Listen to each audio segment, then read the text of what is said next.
Thank you, my fellow viewers. This is Joshua KQ, and you're watching Positive Vibes. Positive Vibes. Welcome to Positive Vibes. I had you saw my first introduction video. Some of you recommended me. Some of you told me some changes I was supposed to make. And even some of you asked me a question. The people who I wanted to invite, they told me, yes, that's a very good idea. But the question is, how comes you want us to start with us and yet we don't know about you? So I thought it and I said, a journey always begins with the driver. Now, because I'm the driver, I will tell you something about me that will give you hope. I especially want to talk to people who are drunkards. You know, I was brought up in a family where alcohol was not a big issue. Alcohol was there. I used to see my dad used to drink alcohol and it was in the fridges I could go take. So at the beginning it was not an issue. Actually, I started going into a bar when I was a very small kid. I think I'll give you a picture of me and my dad in a club. And I was still a very small boy. I don't know, in class 2 or class 3. But that is then. And that's the first time I took my first alcoholic drink. It was a Guinness, a small one, like this. That was the first time I finished it, and I don't know even how I got home. So that was a seed that was planted then. I grew up, and my dad was into mining, and mining, there's a lot of money, fame. So he was into mining, and always when there's alcohol, I think where there's alcohol, you cannot miss ladies. So all these things came in together.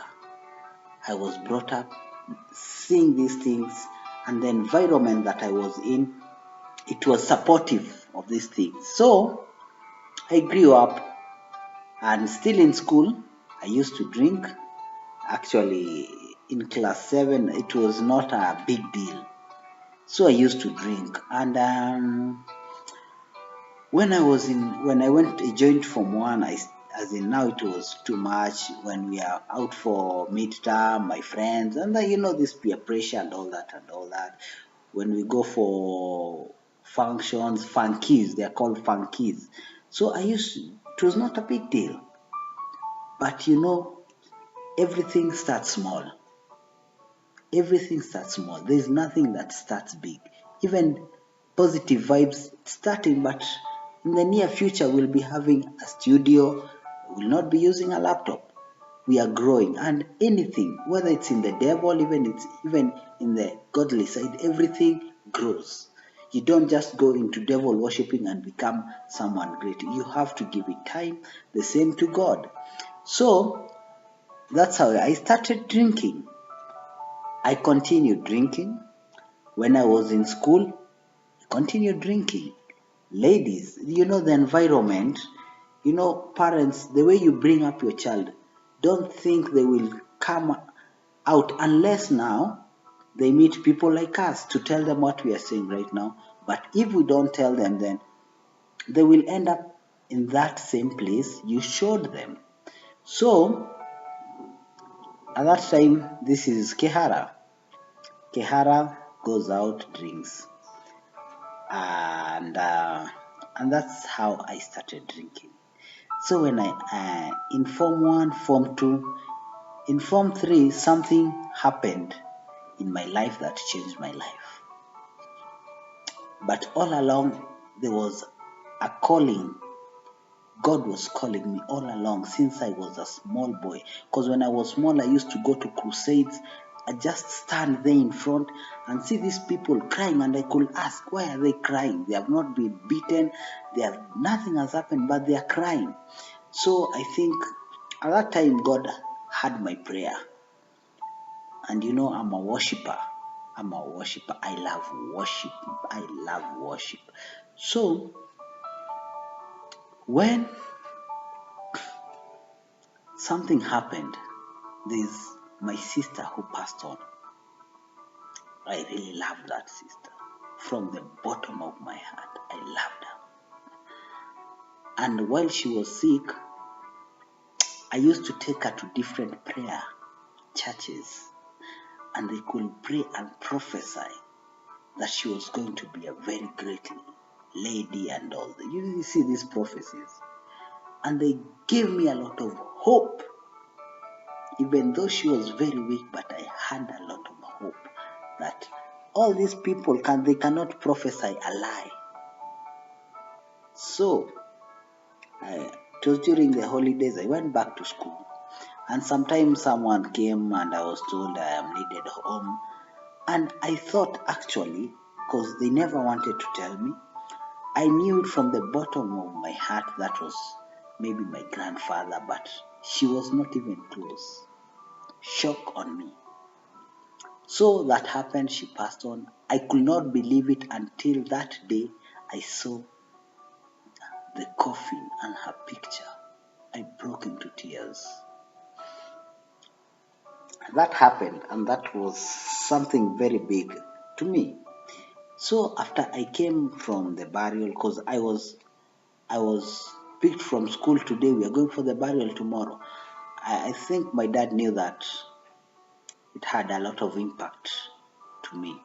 So, and I went back to school and I had a lot of questions.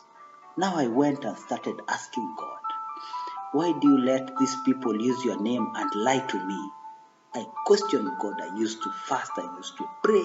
I wanted to get answers to these questions. So that's how I got born again. Then, so after that, my questions, and God gave me an answer. Yeah, I think it's the book of Romans. All things happen for the good of those who love me and have been called according to his purpose. So that was my answer. I grew in Christianity. I was a good person. I finished school. You know, when you get born again in school, and now when you are outside, you know the environment is different. So I finished school. I was running a club. My dad had a club. So I was running that. When I finished school, he asked me to go and run that club. But the club is in Voi and I'm in Nairobi. And I thought about it and I said, no, I cannot go run a club. I'm a Christian. How? But it reached a point that my dad was sick and he needed someone to watch over. So I went. To Voi. The good thing that happened, and I'm telling you, pastors, apostles, bishops, all these titles, please don't mislead these people. I went, and before I made that decision to run that club, I went and spoke to a pastor. I will not mention him, though he's late. I went and told him, hey, pastor, you know me, I'm born again. How do you expect me to do this? And the pastor told me, that is business. Don't worry. As long as you give your tithe and you give your offering, I will pray for you. Nothing will get you there. Nothing will get you. So I believed him and I went on.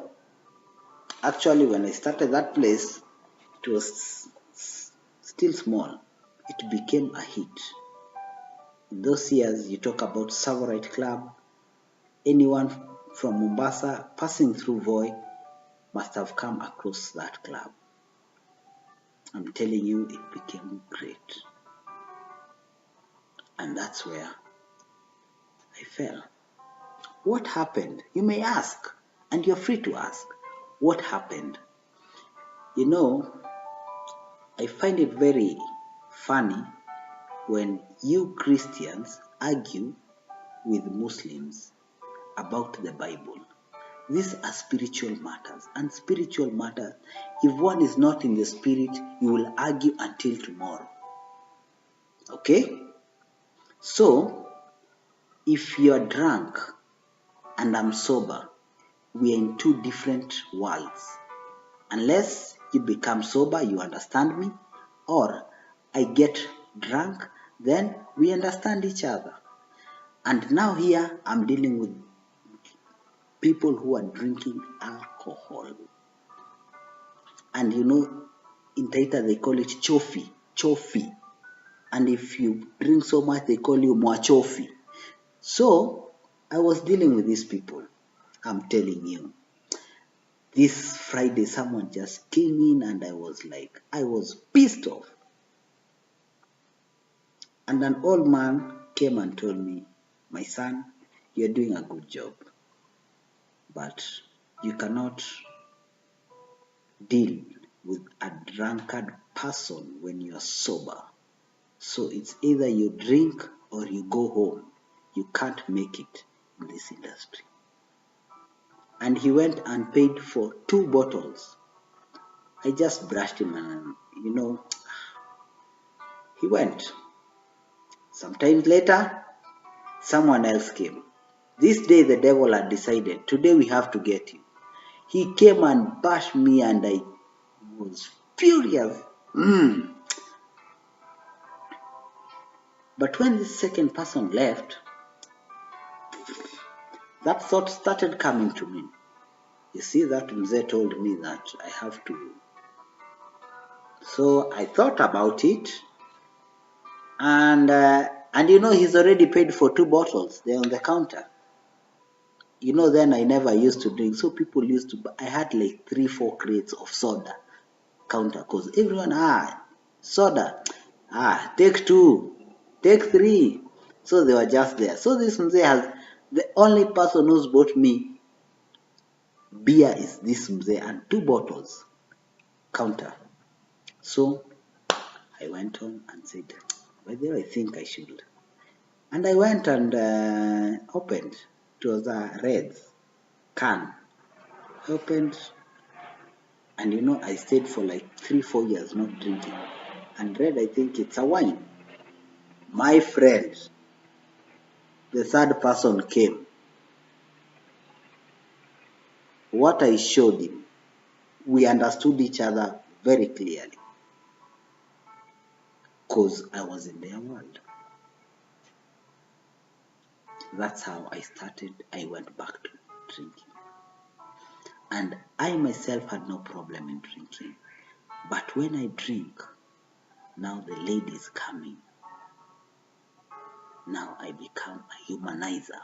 When I just get tipsy, I'll not want to see a lady in front of me. So it started that way. And I went for a very long time. It became a concern to the whole family. What will we do to this young man? He's very hard working. And I'm telling you, that's now where I talk about women. I started becoming a humanizer. Women, I meet this lady. I don't know what used to come over me. I just meet this lady and we're in a club. I just go talk to her, and at the end of the day, I go sleep with her. And this thing, if you've not been there, you can't know. If someone is drinking, you can't judge that person if you have not been there. I'm telling you, trust me, you don't know what happens to them. You ask me and I'll tell you. I don't know. I'm telling you the truth. I used to wake up in the morning and I'm like, what have I done? What if I get a disease, this sexual transmitted disease? I used to cry in the morning when I'm sober.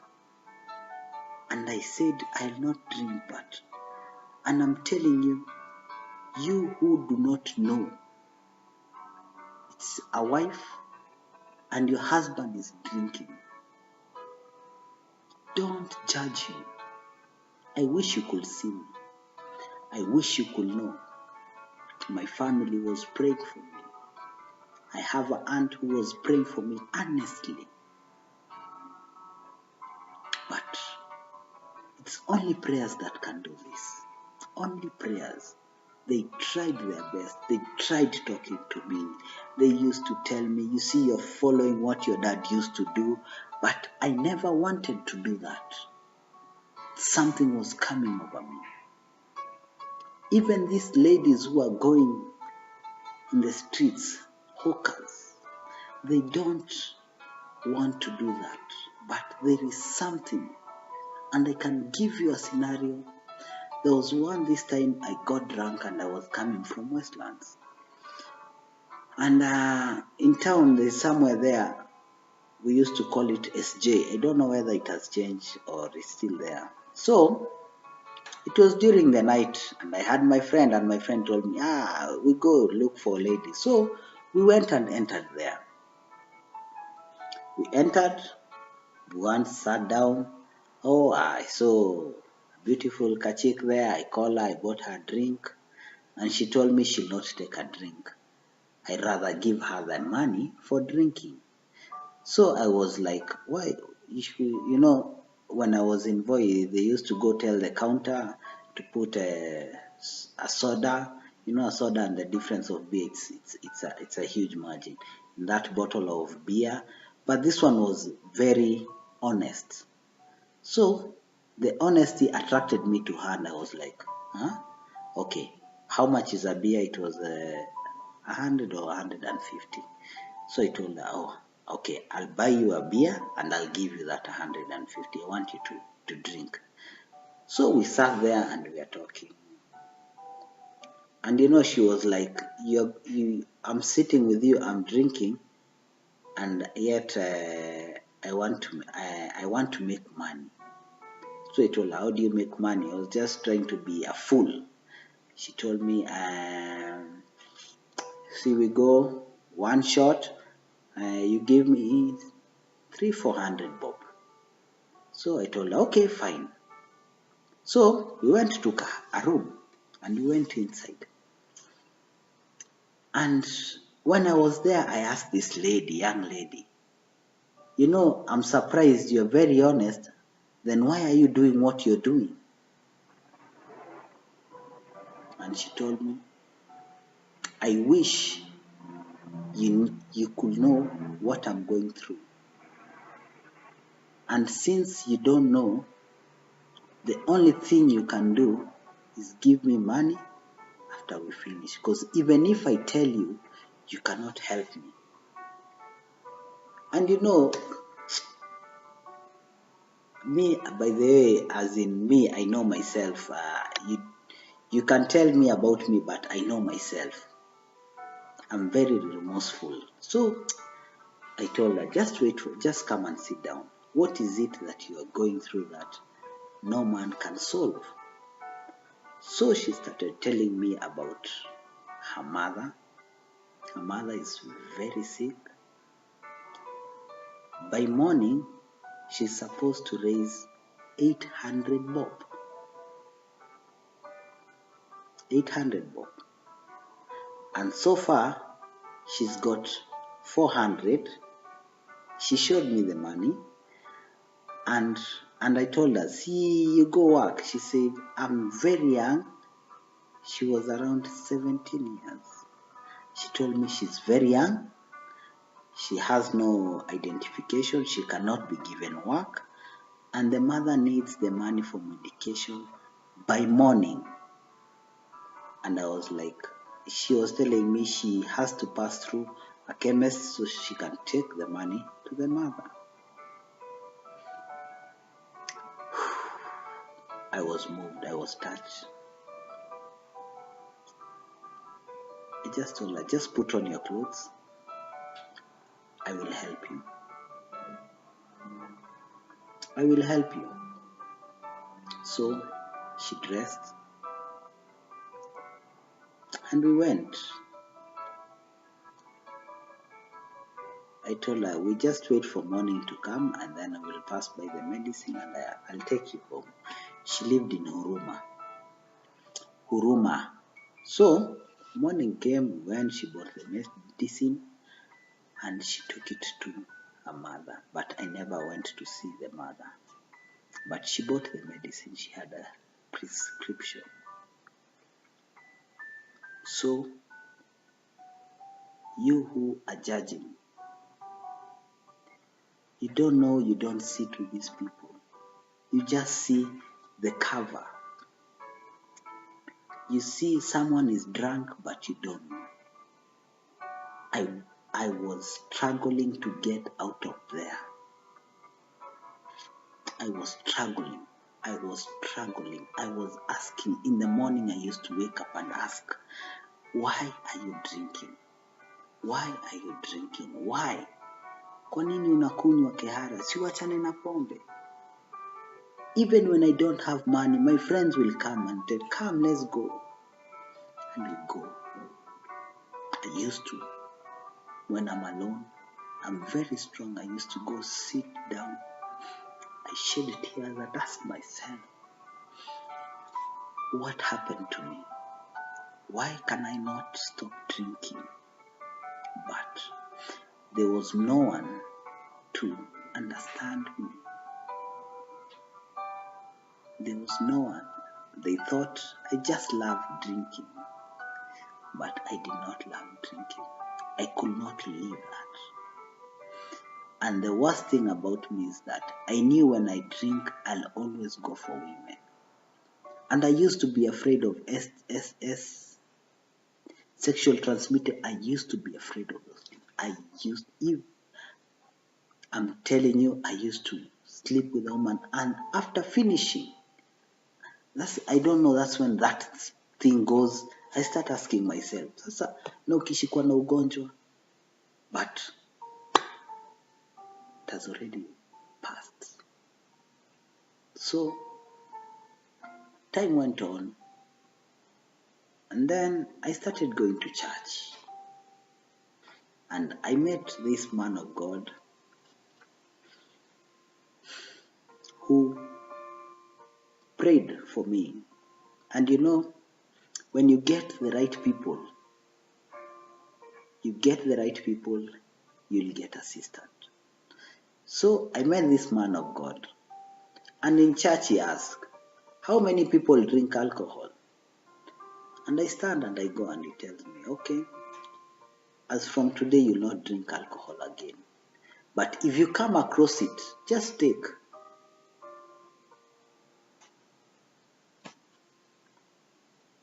And I continued. I used to go to church, praise, and I continued drinking. But there's this one day, even I was not around. I was in a different county. And we finished working, and we say, tuekele kanyama, tukule. Tukachoma nyama choma.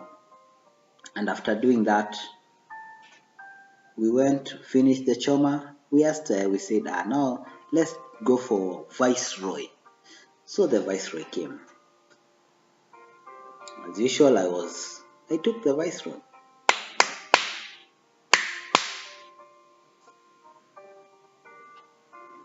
Put it in that top. When it reached here, I had as if, I don't know what was it. I cannot take this, trust me. And my friends were like, what's wrong? I'm like, I can't. As in, this thing cannot. And they were like, we wacha. They took. Hii imeiva. So I said, maybe it's because it was very conk. I asked for a soda to dilute. My friend. Glass. When it reaches here, something telling me you can't take that. My spirit was in total disagreement with it. And that was the end of it. That was the end of it.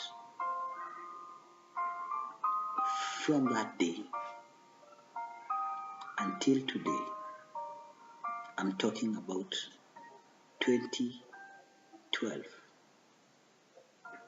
Until today, I've never tasted alcohol. I know it is possible. You who are alcoholistic, I know it is possible. You can do it. But it's only through prayers. I don't want to lie to you. It's only through prayers. There's a friend of mine. I always call him. He came to our workplace and he told me how he's tried to stop taking alcohol. He told me the father has tried everything. He told me when there was a time he went to a seminar school in our neighboring country, Tanzania. And what happened? He went there for 9 months. 9 months without taking alcohol. But the day he was leaving from Tanzania to Kenya, I'm telling you, this thing is not easy as you think it is. Sio rahisi. Ask those people who smoke. It is not easy. Yes, it is not easy. Trust me.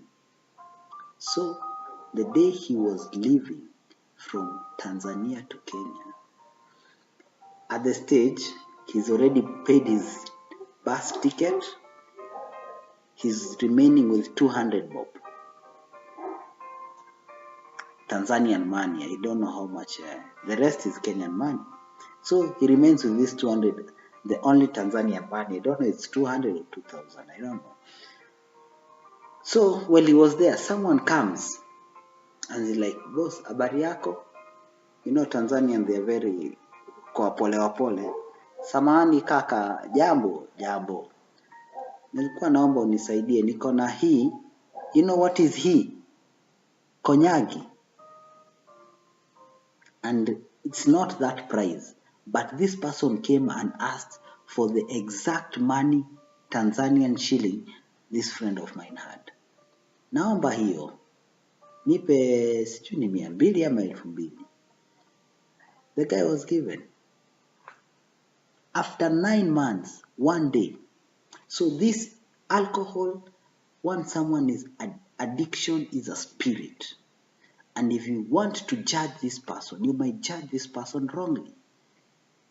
Today, if I was judged, who could have been telling you this?